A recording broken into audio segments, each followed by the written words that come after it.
Well, welcome to one of my favorite BC Strategies podcasts, or I don't know, video podcasts, vidcasts. I don't know. That's maybe in 2024. I'll have to figure that out. But this is one of my favorite kind of podcasts because it's the 2024 predictions, and we all get to make predictions from our very different, kind of points of view. And then maybe we can watch it back a year later and see if we're right or wrong. So my name's Kevin Keeler, and I am joined by a wonderful collection of the BC Strategies experts. If you're not familiar with BC Strategies, we're a group of independent analysts, consultants, and thought leaders with sometimes many years, maybe more years than we care to admit, of industry expertise. And we try to decode this wonderful UC and contact center and AI and technology landscape. So welcome, experts. Thank you very much for joining. So let's get right into it. We're all going to try to make some great predictions for 2024. So everybody, take out your crystal ball. Let's start with you, Melissa. Why don't you briefly, I guess, introduce yourself and then make a prediction for 2024? Thanks, Kevin. I'm Melissa Swartz with Swartz Consulting.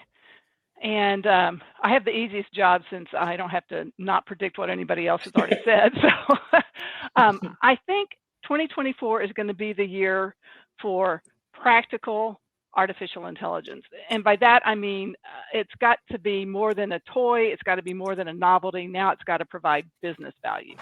And so I think that we're going to see the focus shift from what is AI and, kind of all of the technology oriented stuff and more into the business aspect. What can it do for my business? Is it worth the money? What does it take to make it happen?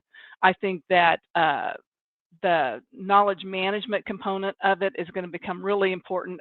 AI is no good without solid data behind it, and a lot of companies don't have their data in accessible locations, or there's still a lot of silos out there. So I think it's going to be making AI make sense from a business perspective. Okay, well that's good. That's a great place to start. And how about Steve? Building on that, Sure. What do you see for 2024? So Kevin, let me just footnote exactly what Melissa said. Yeah, AI, I think this year will become very pervasive. It was kind of very interesting to see that, at Enterprise Connect that we were all at, and all participated, how as BC Strategies experts, that, AI and ChatGPT and all of this, other stuff that goes with it really became part of the almost the main theme of the show. And in 2024, I'm really thinking that, well, actually, we saw it this year. Now everything is AI, right? No matter what you're talking about, everything is AI. So I think all of these machine languages that have been, underlying for years are now coming to the surface. And I think the word AI is becoming a bit more pervasive, in the market. In fact, yeah, I think we're going to see a lot of that, this coming year. So, and to, Melissa's, point about, knowledge management. Yeah, I think that whole AI tool will be, very big. So in addition to that, I see, this whole customer experience, patient experience, member experience aspect being huge. In fact, I'm going to borrow a quote from Market Growth Reports. They claim that in the contact center market, CCaaS is valued at 12 million. No, I'm sorry. I can't even read this. Sorry. It's going to be growing by, no, because it's all in euro. Sorry. But anyway, it'll be growing by almost 16% per year between now and 2031. That is just huge growth for any market. And I think everybody has become totally adapted and sensitized to the fact that you really need to have a full contact center suite with all the knowledge management, with all the tools, including the full WEM suite, speech and text analytics, and other things, gamification, et cetera. So then two other small points. Reliability has become very, very big in the UCaaS and CCaaS market. People are now expecting a 5 nines model in the cloud, and we're starting to see some of that in terms of guarantees. And interestingly, 3 years ago, I wouldn't have agreed with this, but premises is not dead. I think premises will continue in specialized markets such as healthcare, legal, financial services and others. And in fact, I think cloud's not going to take over for at least another 24 to 36 months in terms of market share. So that's interesting. And then finally, lastly, we're starting to see managed services now, which we've seen quite a bit over the last 2 years, but now we're starting to see it now in the UCAS and CCAS markets. Ring, as one example, Central has just announced a home managed services portfolio. A little early adopter, but that's coming. So there's a lot happening in 2024, and glad to be a part of this, and glad to make some predictions here. Kevin, back to you. Well, thanks, Steve. I mean, you did less well than Melissa because you took a little longer and you got in a lot of predictions there. But so the people that follow you, so be more Melissa than Steve. But no, that was great. See, I'm rating you. You didn't know that. And absolutely, like, AI in the contact center. I think I've said this before. It's like that's where it's much more easily proven out the business case, just because the contact center has all these metrics associated with that. So how about David? I mean, I don't know. Here's a challenge. Maybe don't say AI, but maybe you could. But if you say AI, you got to pick a different aspect of it. So go ahead, David. No, I actually, obviously that is the big thing. That's what we're all talking about. But I have a trend that has nothing to do with. I'm not even going to say the words. I'm not. Okay, It's a good. different trend. It's a trend about, and it's a bit of a narrow thing, but it's interesting to me. Let's do video. I've been following business video for so long, and at the start, it was just meeting rooms. We didn't have desktop, and there were just 2 or 3 companies that we got our meeting room cameras from. And things changed a little bit when we got Zoom rooms and Microsoft Teams rooms. Got a few more partners. Companies like Neat kind of entered into the space, but there were 5, 6 companies that you really thought about when, okay, I need to set up my meeting rooms. And in the last couple of years, wow, did that change? Everybody's got a video bar. Everybody at Infocom, everybody at Enterprise Connect, everybody at Cedia. That's a residential technology conference. And they're like, oh yeah, and we sell meeting room video bars. I'm like, what? You do that? I'm like, yeah, we're good at that technology. So, and they're all good. Obviously, our traditional vendors, they're a little better, a little tighter. They've been doing this a little bit longer. The experience will be better, but there's a million companies. It went from 6 to a million. Okay, it didn't go from 6 to 8. It didn't go from 6 to 20. It went from 6 to a million. Companies making viable, decent, considerable. I can't say don't buy it as an expert. I can't say no, don't buy that. Meeting room solutions. So things are going to get very, very interesting. And I think that our traditional players are going to have to respond by doubling down and by finding other sources of revenue. And just to wrap it up, because I want to be like Melissa. No. We just had a briefing from HP Poly, and I can't remember what was NDA and what wasn't. But I could say that overall, they definitely gave a sense that their focus was, hey, we're HP. We sell keyboards and mice and webcams and microphones, and you can get your whole desktop stuff from us, the whole desktop bundle, the whole desktop package. Didn't talk about meeting rooms that much. So I think the meeting room hardware video game is going to completely change. Well, that's a good prediction. And I'm hoping that by the end of 2024, we all can have as cool video effects as you do. Because, I mean, every time that Santa comes walking across the screen, it's just this one especially makes me smile. So thank you for bringing that. So, okay, I think next up is Blair. Why don't we go to you? 2024, what is it going to bring us? All right, so let me ask you a question, Kevin. Do you prefer if I talk about AI or not talk about AI? No, I've got two it's up predictions. to you. I'm just saying, you got if it's AI, you got to pick a slightly different spin, right? Because that's, I think, Okay. the power of our. Okay, so I'll talk about AI because I didn't last time, but I think 2024 is going to be the year of experimentation, trial and error, and a lot of false starts. Everyone's going to be jumping into it. All the CEOs are saying, we have to do AI. We have to.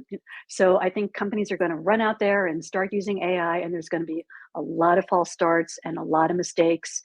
And hopefully it's not going to be like the early days of chatbots when they just really didn't work and users got Right. frustrated. Hopefully companies are going to really figure out what are the right use cases, how to get started. And that's the other big thing. Companies are going to really be focused on, how do I start with AI? It's like we hear about it, we're talking about it, but tell me what to do. Tell me how to get started. What are the right use cases? Real practical types of things, right? Right. AI hasn't been practical. It's been this, buzzword technology, but I think in 2024, it really has to be practical. How are users or how are companies going to really get value out of it and really know how to get started? Because they just don't know what to do really at this point. They hear about it and they know they have to do it, but they don't know how. So I'm hoping in 2024, the vendors, the system integrators, and everybody are really going to focus on here's what you need to be doing and thinking about, and here's how to get started, and here are practical use cases and things to be thinking about. So a lot of experimentation, false starts, mistakes, but hopefully we'll get it right.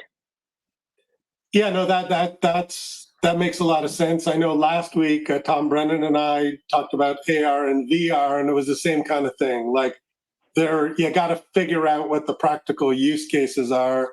Otherwise, it's like a fun toy to experiment with, but it's not actually driving business. So moving to kind of practical, pragmatic makes a whole bunch of sense. And I was going to say, speaking of practical and pragmatic, over to you, Nicholas. But I don't know if I don't know if that's true. But anyway, but what do you see Well, for? I'm going to talk as well about AI. Okay. Well, I'm going to put things in context. So, in the CX space, I specialize in, for the past 3, 4, 5 years, we had 4 megatrends. Transition to the cloud, shift to digital, become CX centrics, and implement AI and automation. They have been there, and actually they're continuing. But when you look at the implementation, they have been pretty incremental. And in particular, the actual usage of AI has been somewhat limited. I think the big change in 2024 is that CX organization will be asked to look more strategically at AI. And in particular, how the end game looks like with things like the data infrastructure, all the things that come around that. What is going to be the balance of people and automation? So that's going to be the big change, and it will fork what's happening in 2 directions. Number one, foundational work on the framework, the strategy, and 2, like Blair said, much broader set of experimentations, and to really make sense of what the technology can do. So that's what I see for next year. Over to you, Kevin.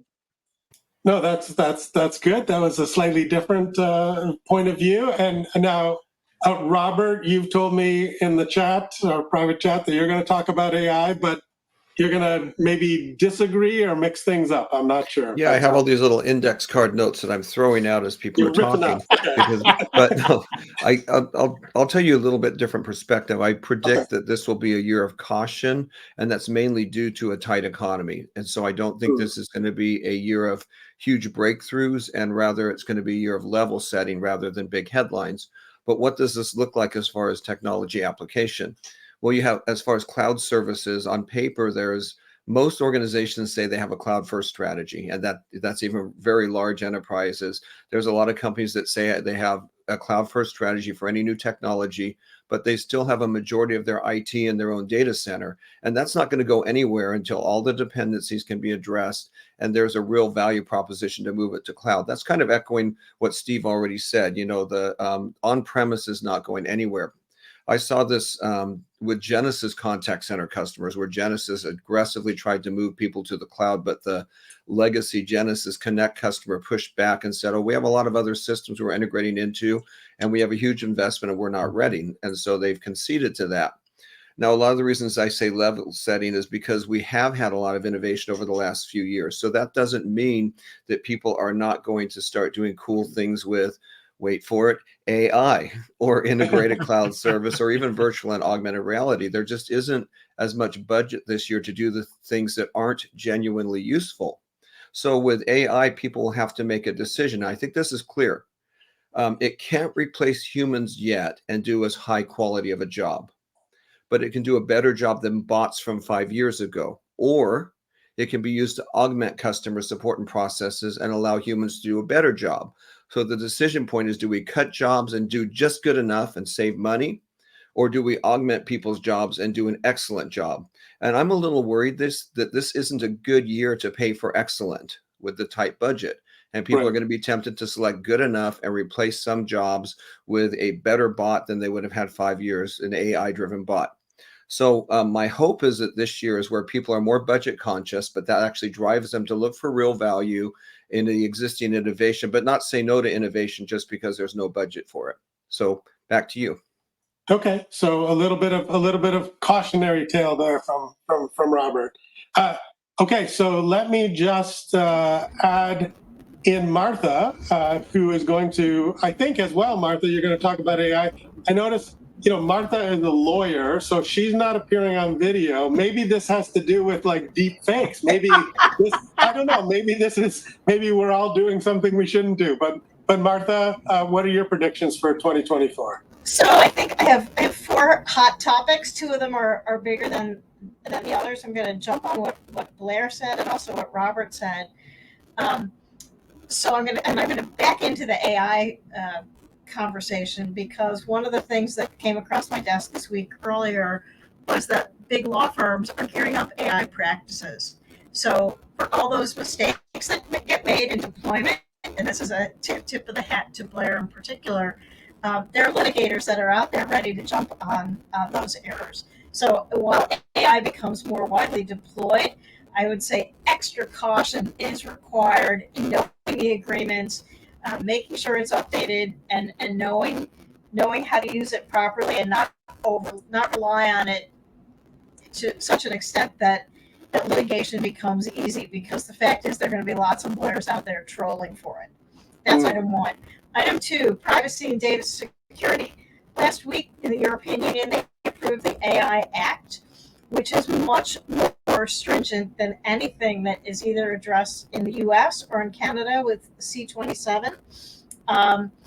This particular act, which has provisional approval and will probably become effective in 2025 or 26 with respect to data and privacy concerns, it imposes penalties that are based on corporate gross revenues. That's a big fat number. Right. So compliance is going to be absolutely key, and the EU set out to make itself the leader in privacy legislation, and it looks like it has succeeded. That's item 2. Item 3 is in 2024. There's a very strong possibility, stronger than that actually, it's not a possibility, I would say strong likelihood, that network neutrality is going to return, and that will change the way broadband is deployed and broadband is billed, and customers, both enterprise and consumer, will receive broadband services. This is a great thing. I'm a huge fan of it, and it's likely coming back. And then the last, which is sort of probably like watching paint dry for most of you, there was an attempt to reform the Universal Service Fund and how it was calculated and who managed the money, and it has failed. So Universal Service will continue to be billed as it has been, at least for now. In the first quarter of 2024, the rate is 34.6%. So that is a big number beyond what any vendor quotes in terms of pricing, and it's a factor to be aware of. So those are my big 4. Well, thank you for that. Those are unique perspectives. And, the one thing I'd say is like we needed the WebEx AI codec because Martha's audio, at least for me, wasn't 100%. And certainly, with AI, like there is a huge importance to getting kind of the speech to text, because then a lot of times it's the text transcript that gets interpreted. From my perspective, it's also related to AI, but I want to kind of dive a little bit deeper. I spent most of my time in the Microsoft ecosystem, helping, kind of organizations and vendors. Clearly, it's going to be the year of Copilot. I mean, Satya Nadella in his keynote at Ignite said now Microsoft is the Copilot company. But this is what I see happening. So in the first part of the year, I think we're going to see, Zoom double down on their AI is free. I mean, AI from WebEx, they haven't said it's always going to be free, but it's going to be free for the first part of the year. And Copilot, which for Microsoft is $30 per user per month, it will truly become generally available, because they announced it was generally available, but that really was only for large organizations. I think in the first half of the year, we'll see it become truly generally available. But then into the second half of the year, I think what we're going to see is I would predict Zoom's going to figure out that it's hard to run AI. It takes a lot of computational power to both run the training models and the inference engines. So I think that they're going to have to figure out how to monetize it. WebEx is going to, they've always said that they're going to try to figure out how to price it. So I think they're going to come up with pricing. Maybe Microsoft will still be at the high end. But I think what we're also going to see is in the first half, the experimentation that the other experts have mentioned, employees are going to move past, okay, write a poem in the style of Shakespeare about, such and such, right? And they're going to, I think, get more practical. I think it's going to take, a good portion of 2024. But then I think we're going to see AI unlock the value of the features that are already in our software bundles. So in 2023, WebEx went all in with the bundling proposition. Zoom kept adding capabilities. I mean, Microsoft 365 has always had capabilities that few know about. I think AI, beyond generative, it actually, if you just say, hey, this is what I want to do. Can I call you back in like 2 minutes? Sorry? Okay, thanks. Okay, thanks. Martha's multitasking. Okay. Sorry. Yeah, I think we see, there's a chance that AI can unlock the features and the power in these software bundles that many users are sitting on and, with latent capabilities. So now, Blair, I wasn't sure. Did you have something else you wanted to add, or have we covered it? I have so many things to add, but yeah, there is one other thing. This will be the parting comment. Give us, wrap it all up for us, Blair. Okay, so last time when we did the wrap up, I talked about the integration of UC and CC and how important that was. So I think we're going to see a lot of that, a lot more focus from the UC vendors on contact center going forward. And I'm going to say 2024 is going to be the year Microsoft does something in contact center.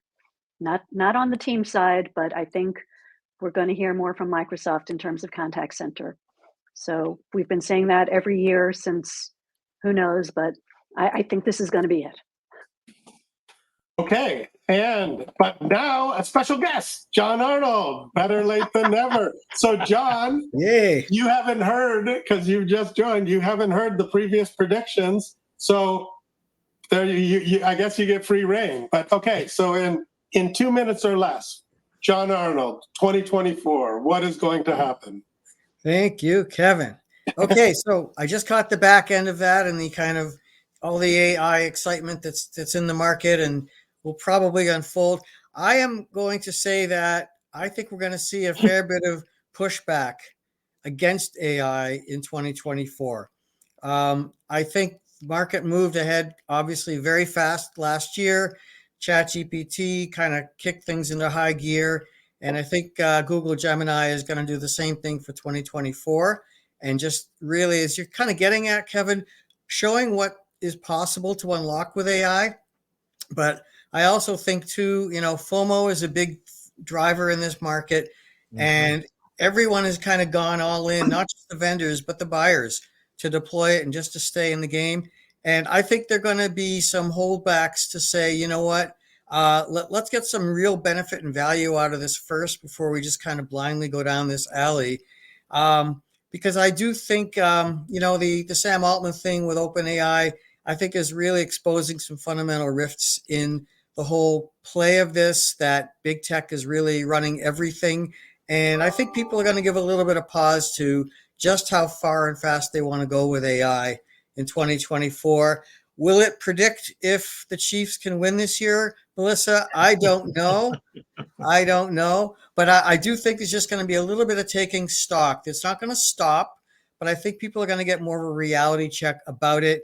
And I think we're like one breach or one major hallucination away from people saying, you know what, we got to get our handle around this thing, because nobody knows where it's going. And do we really want to trust everything to Amazon and Google and Microsoft and even Zoom for that matter? I don't know. So I just think there's going to be a little bit of kind of recalibration next year. Okay, no, that's good. Well, and I don't know if you heard Robert had a little bit of caution. And so you've got people doing it for FOMO. I don't think I've mentioned my husky for a while, but And it's like, so, but it's like, there's FOMO. Like if you go out of the house and then he's like, hey, maybe you're going someplace exciting. yeah. So maybe this is a lot of, I don't know, CIOs, CEOs, AI, maybe it's you're going someplace exciting, but according to John and a little bit of Robert, 2024 is going to be, there's going to be a little bit of pushback. But Yeah. Well, it's expensive. yeah, no, it is. It is. You can't If it just doesn't spend provide real business endlessly on value, it. which circles right back to what Blair started with, being kind of practical and pragmatic. So lots of predictions around AI. Once again, fantastic, the different points of view to kind of explore a topic with these wonderful group of BCStrategies experts. Happy holidays to all of the BCStrategies experts and to anyone who is watching this live or is watching the recording. May you have kind of safe and happy and enjoyable holidays. And with that, we are out. Thank you, everyone. Okay, happy holidays. Happy holidays, everybody. Merry Christmas.